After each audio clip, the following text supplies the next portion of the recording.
Hello friends, हमारे YouTube channel के सभी दर्शकों को मेरा यानी डॉक्टर रघुवीर सिंह मौर्य का नमस्कार। दोस्तों, मैं आपके लिए लेकर आया हूँ राजस्थान कर्मचारी चयन बोर्ड जयपुर की लेटेस्ट अपडेट। आप देख सकते हैं 20 जून 2023 की अपडेट है। राजस्थान कर्मचारी चयन बोर्ड ने कनिष्ठ लेखाकार एवं तहसील राजस्व लेखाकार संयुक्त सीधी भर्ती 2023 का विज्ञापन जो है वो जारी कर दिया है।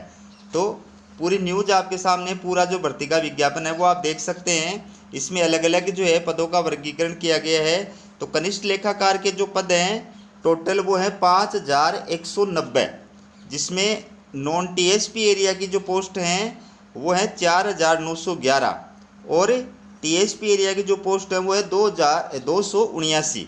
ठीक है। और तहसील राजस्व लेखाकार की जो पोस्ट है टोटल वो है 198, जिसमें नॉन टीएसपी एरिया की पोस्ट है 170 और टीएसपी एरिया की पोस्ट है 28। ठीक है। इसके बाद में ये आप डिटेल जो है वो पढ़ सकते हैं। इसमें वो अभ्यर्थी जो है इसके अंदर आवेदन करने के लिए पात्र हैं जिन अभ्यर्थियों ने समान पात्रता परीक्षा 2022 यानी सीटेट ग्रेजुएशन लेवल जो है, सीटी ग्रेजुएशन लेवल जो है वो उत्तीर्ण की है, वो अभ्यर्थी इसमें आवेदन करने के लिए पात्र हैं। तो यह पूरी न्यूज़ जो है वो देख सकते हैं। इसमें पहला नंबर से मैं बता रहा हूँ आपको, राजस्थान सरकार के आदेश क्रमांक ये जो है दिनांक 23/5/2022 की पालना में समान पात्रता परीक्षा स्नातक स्तर 2022 की पात्रता परीक्षा बोर्ड द्वारा आयोजित करवाई जाकर अभ्यर्थियों की स्कोर कार्ड दिनांक 28/4/2023 को जारी किए गए थे। ये आपको पता ही है। इसके बाद में दूसरा जो पॉइंट है ये महत्वपूर्ण है। समान पात्रता परीक्षा स्नातक स्तर 2022 की पात्रता परीक्षा में सम्मिलित वे अभ्यर्थी जो कनिष्ठ लेखाकार एवं तहसील राजस्व लेखाकार के पदों की योग्यता रखते हैं ऑनलाइन आवेदन भर सकते हैं। इन आवेदन भरने वाले अभ्यर्थियों में से समान पात्रता परीक्षा स्नातक स्तर 2022 में अर्जित स्कोर के अनुसार विज्ञापित पदों के 15 गुना संबंधित वर्गवार में न्यूनतम कट ऑफ मार्क्स प्राप्त करने वाले अभ्यर्थी कनिष्ठ लेखाकार एवं तहसील राजस्व लेखाकार के पदों की परीक्षा में शामिल होने के लिए पात्र होंगे। तो इसमें वही अभ्यर्थी जो है पात्र हैं जिनको, पहली बात तो है कनिष्ठ लेखाकार और तहसील राजस्व लेखाकार के पदों की जो योग्यता है वो योग्यता वो धारण करते हैं, योग्यता रखते हैं। पहली बात ये। दूसरी बात, जो समान पात्रता परीक्षा स्नातक 2022 है वो उत्तीर्ण है और उसके अंदर वो इस कट ऑफ रेंज के अंदर आ रहे हैं, न्यूनतम कट ऑफ मार्क्स के अंदर आ रहे हैं। कितने कि जितने पद हैं उनके 15 गुना, और वो भी वर्गवार, यानी आप जिस कैटेगरी के अंदर हैं उस कैटेगरी के अंदर जितनी पोस्ट है उनका 15 गुना अभ्यर्थी जो है उनको वही जो है इस पोस्ट के लिए ऑनलाइन फॉर्म भरने की योग्यता रखते हैं। ठीक है। इसके बाद में दो नंबर का पॉइंट देखिए, अभ्यर्थियों द्वारा आवेदन करते समय नियुक्ति हेतु कनिष्ठ लेखाकार एवं तहसील राजस्व लेखाकार के पदों की प्राथमिकता देनी अनिवार्य है। कि आप पहले कनिष्ठ लेखाकार के को चूज कर रहे हैं या तहसील राजस्व लेखाकार को चूज कर रहे हैं, वो आपको पहले बताना पड़ेगा।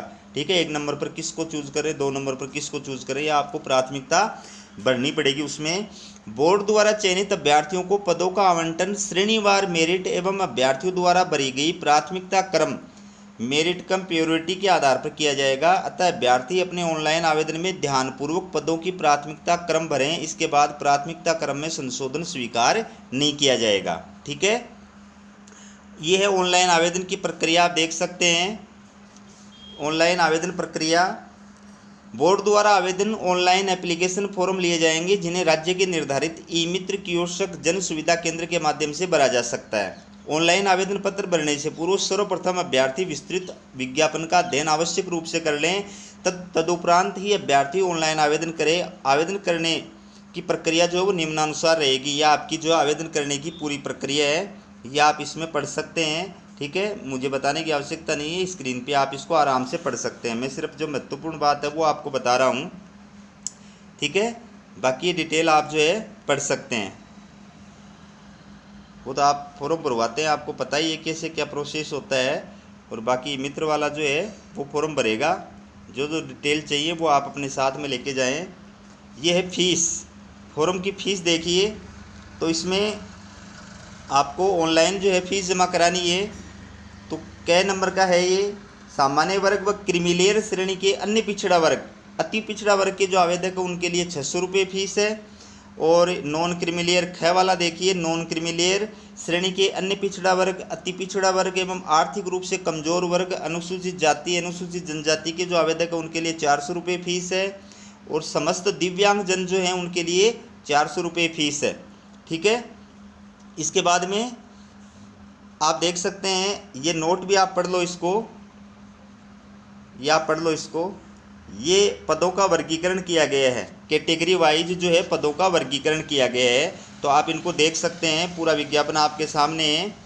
ठीक है, ये है गैर अनुसूचित क्षेत्र का, नॉन टीएसपी एरिया का, कनिष्ठ लेखाकार का, कनिष्ठ लेखाकार का गैर अनुसूचित क्षेत्र का पद जो कैटेगरी वाइज है वो पदों का वर्गीकरण है।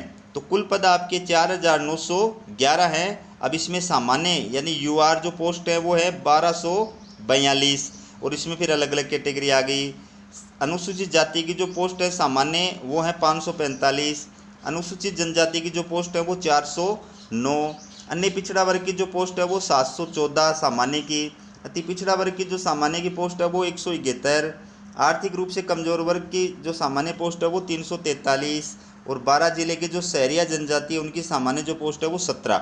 तो अब ये जिस कैटेगरी के अंदर जितनी पोस्ट है उनके 15 गुना अभ्यर्थी जो हैं सीईटी स्नातक स्तर जो सीईटी उत्तीर्ण हैं वो अभ्यर्थी ही इसमें आवेदन करने के पात्र हैं। हर कैटेगरी के अंदर जितनी पोस्ट है उनका 15 गुना अभ्यर्थी का जो कट ऑफ मार्क्स है वो ये अभ्यर्थी इसके अंदर आवेदन करने के पात्र हैं।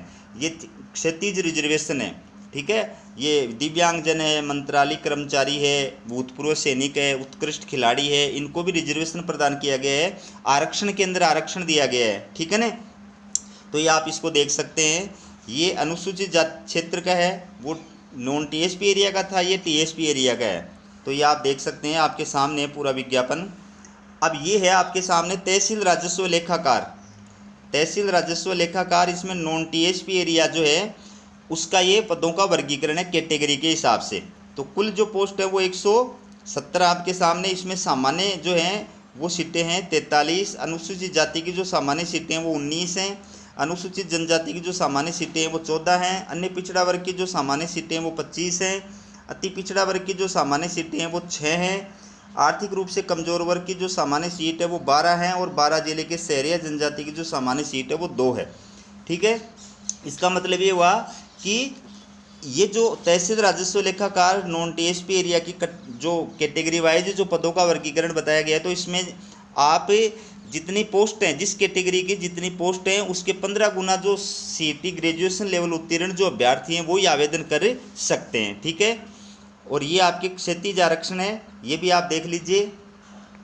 ये आ गया अनुसूचित क्षेत्र का, तहसील राजस्व लेखाकार अनुसूचित क्षेत्र का जो है श्रेणीवार पदों का वर्गीकरण, ये भी आप देख लीजिए। इसके बाद में ये जो है डिटेल आप पढ़ सकते हैं। इसमें मैं स्क्रीन को रोक के चल रहा हूँ ताकि आपको कोई पढ़ने में प्रॉब्लम नहीं आए। मैं सिर्फ आपको जो मेन बात है वही बता रहा हूँ। ठीक है, बाकी आप इसको पढ़ सकते हैं। ये पूरा जो डिटेल है वो आप पढ़ लीजिए।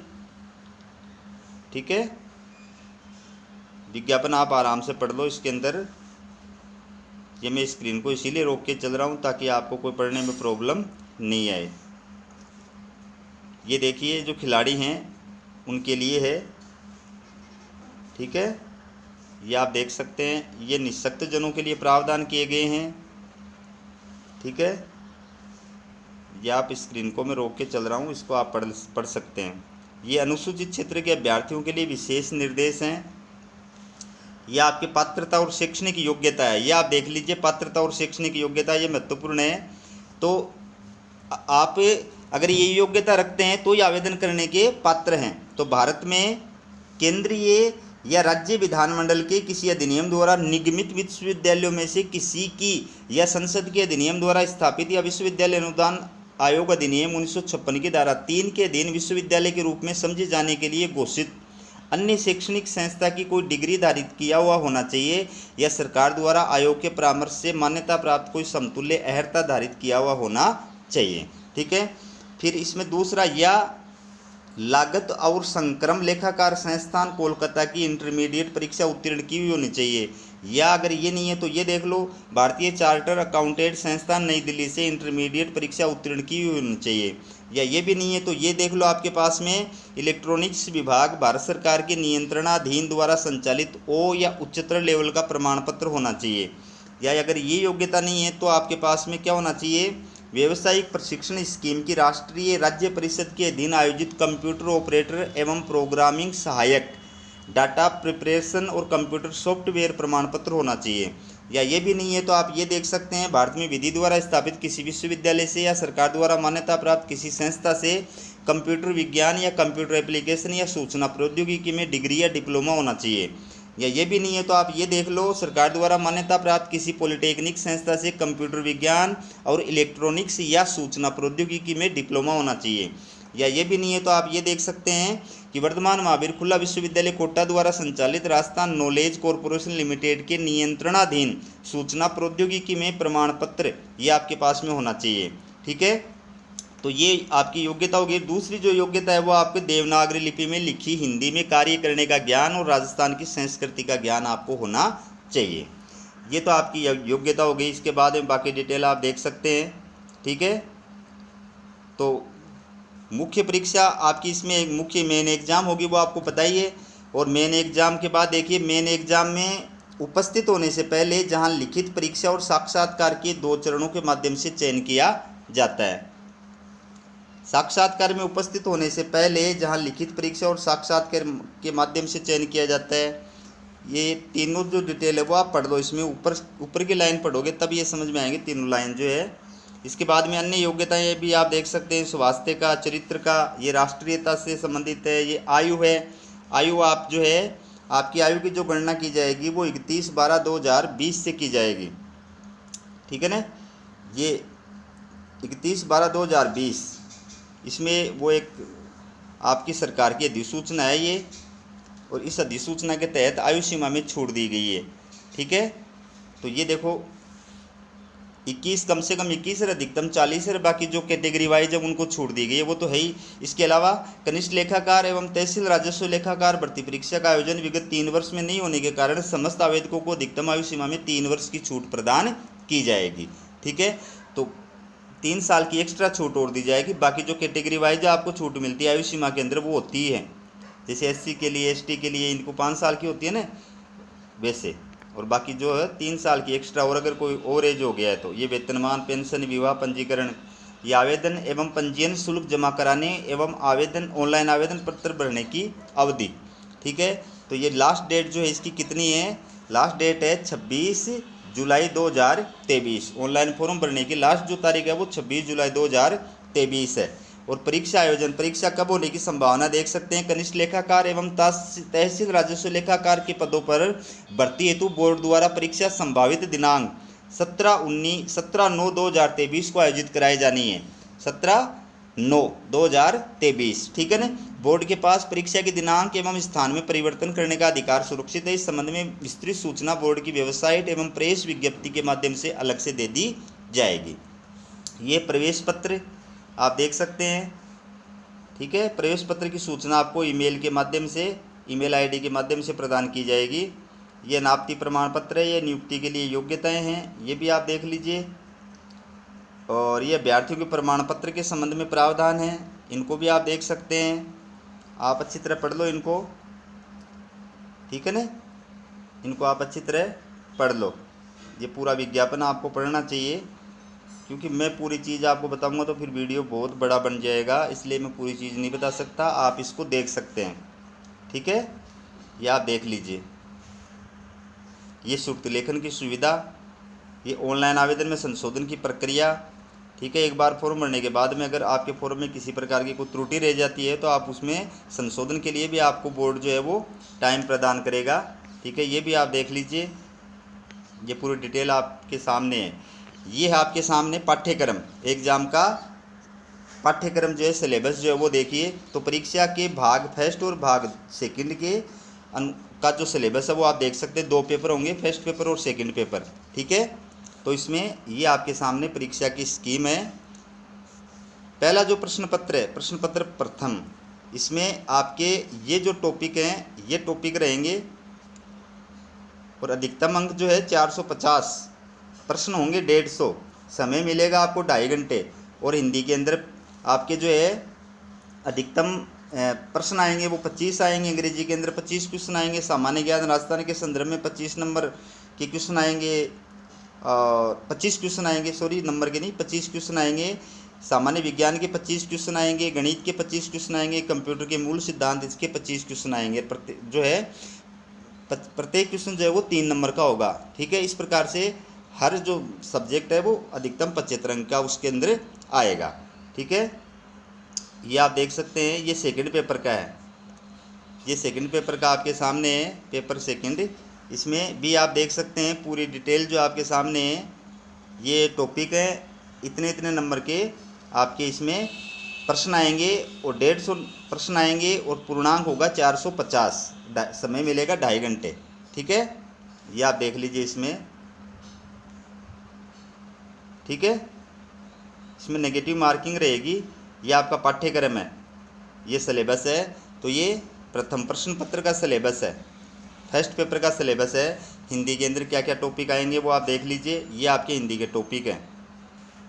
ठीक है, ये टॉपिक देख लो आप, ये हिंदी के टॉपिक हैं। ये आपके इंग्लिश के टॉपिक हैं, फर्स्ट पेपर के इंग्लिश के टॉपिक। और ये आपके सामान्य ज्ञान राजस्थान के संदर्भ के टॉपिक हैं, राजस्थान का सामान्य ज्ञान। और ये सामान्य ज्ञान राजस्थान का भूगोल के संदर्भ में, फिर सामान्य ज्ञान राजस्थान की राजनीतिक और प्रशासनिक व्यवस्था के संदर्भ में, फिर सामान्य ज्ञान राजस्थान की अर्थव्यवस्था के संदर्भ में। ठीक है, और फिर सामान्य ज्ञान समसामयिक घटनाओं के संदर्भ में। ये दैनिक विज्ञान के हैं टॉपिक, ये टॉपिक आप देख सकते हैं कि दैनिक विज्ञान के टॉपिक थे। और ये गणित के टॉपिक हैं सेकंड पेपर के अंदर। ये कंप्यूटर के फर्स्ट पेपर के अंदर ये कंप्यूटर के मूल सिद्धांत है, ये आपका सेकंड पेपर आ गया। ठीक है, बुक कीपिंग एंड अकाउंटिंग, ये सेकंड पेपर के टॉपिक हैं। बिजनेस मेथड, ये सेकंड पेपर के टॉपिक हैं। ऑडिटिंग, ऑडिटिंग के अंदर कौन कौन से टॉपिक है वो भी देख लीजिए। इंडियन इकोनॉमिक्स, इसमें कौन कौन से टॉपिक है वो भी आप देख सकते हैं।